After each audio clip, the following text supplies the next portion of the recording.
What's going on, everyone? Welcome back. This is Brian with F&S Ball Pythons. This week I just wanted to go over kind of what I've been using throughout the past year to help me care for my ball pythons, keep them healthy, keep me safe, and at the end of the video go over one question that was asked by B&W Reptiles and about handling the ball pythons. So welcome back, another week. Let's get into it. Let's hit the intro.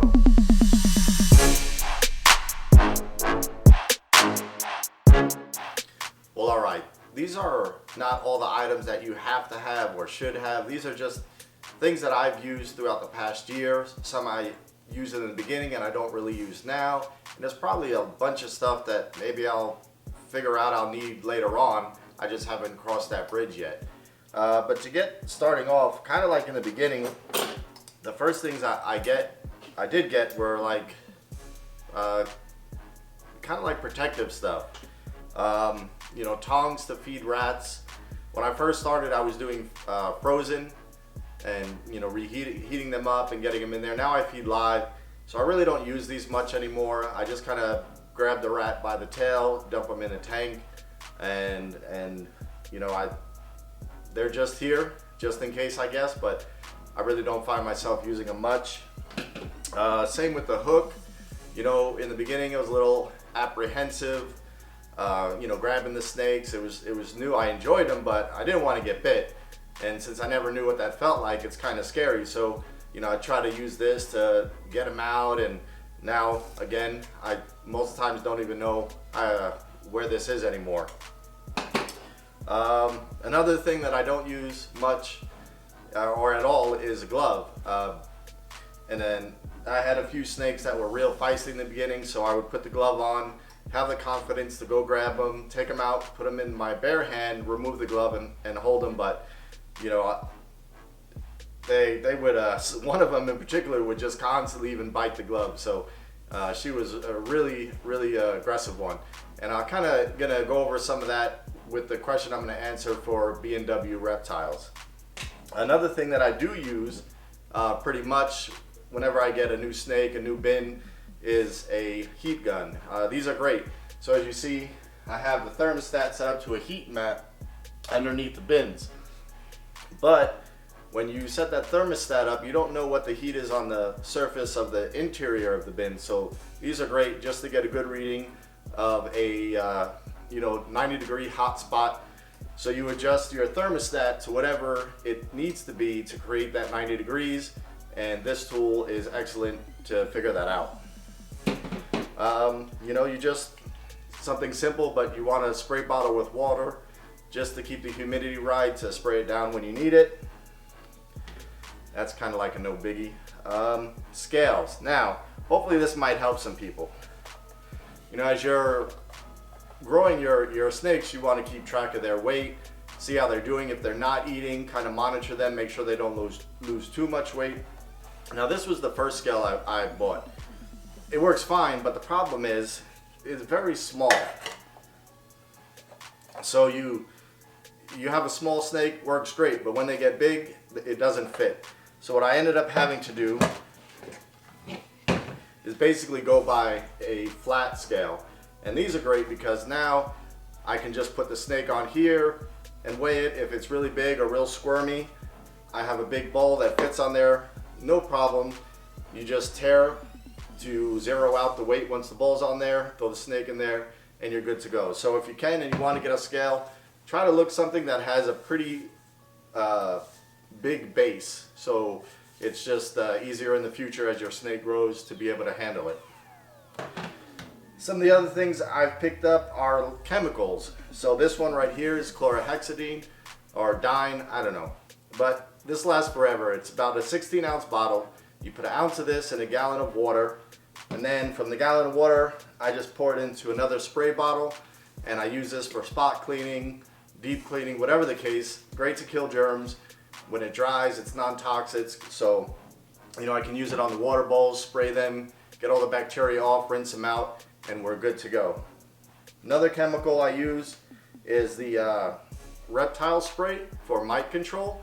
Now, I haven't had mites yet, but I just use it preventatively. So when I get a cocoa block and I pour water in.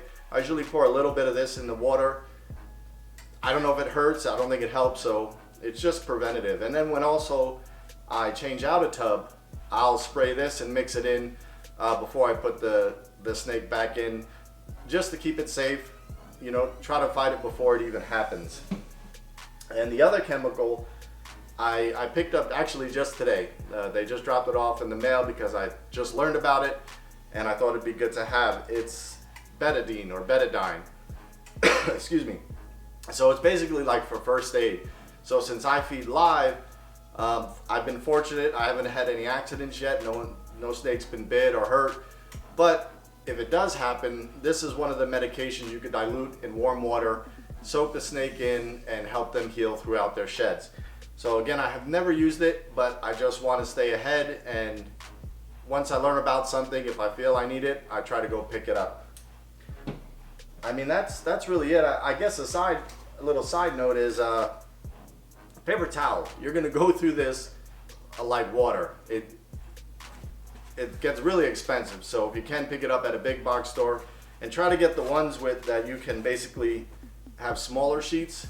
In the beginning, I used way too much. Just one small sheet can go really far. So, you know, because you're gonna find as your snake collection goes, this is a commodity. And you know, the way stores are now with things selling out, it's kind of can get a little bit of annoying. So paper towels. I mean, that's really it. Most of the things I use. And now I just want to take a minute to talk about what B&W Reptiles asked. So B&W Reptiles asked, how long did it take me to get used to going into the bins, getting out those snakes? And you know, being a beginner and not having snakes all my life, I was apprehensive. It was, you know, they would snap at me. I would maybe just pass. You'd be like, oh, I'll get you next time. You know, I didn't want to mess with them. I didn't want to get bit. But part of it was my problem. So when I have this set up, you know, I don't have a slide out rack system. They're just bins. And what I used to do is just open the bin up and try to reach in and grab. And the problem is I'm coming straight at them. So I couldn't come from the top. I couldn't distract them. Anywhere I went, they were ready to, you know, to feed. So that made it hard for me. And it made it hard to handle the snakes and gain that confidence. What I did start to do and learn now, and this is what I do pretty much when I feed, when I take the snakes out. I take the bin out, I take the hide out, and I could see them. They're straight in the top. Like right now, she's moving around looking at me, but all I have to do is come from the top. Kind of got started there, she jumped in my hand. And this one's in shed, but that makes it so much easier. You can just come from the top, cover their head. They get a little, you know, defensive, so they curl up into the ball, and then you take them out. Sometimes what I'll do, if let's say they seem really aggressive and they don't want to cooperate, I just usually have a paper towel, like the paper towel roll, and I'll just lightly tap them on the head, and they will chill out. But this orange ghost here is going into shed, but we'll put her back. Tonight's feeding night, so I don't know if she'll eat, and I don't want to mess with her too much. That's it. I slide her back in.